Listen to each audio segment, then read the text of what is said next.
So guys, ayan ang itsura ni Aling Maliit pag tamad na tamad pumasok.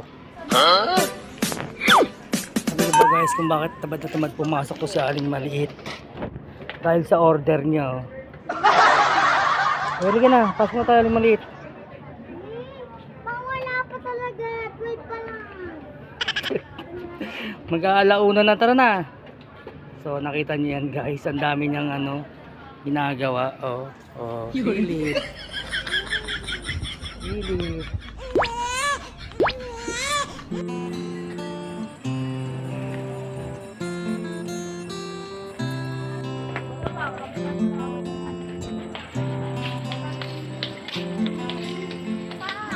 Tamad na tamad.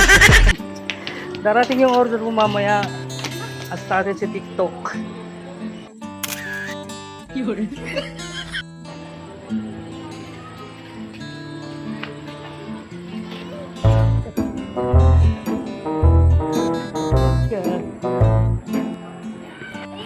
So ayan guys, wala nang magawa si Aling Maliit. Nasa loob na kami ng school.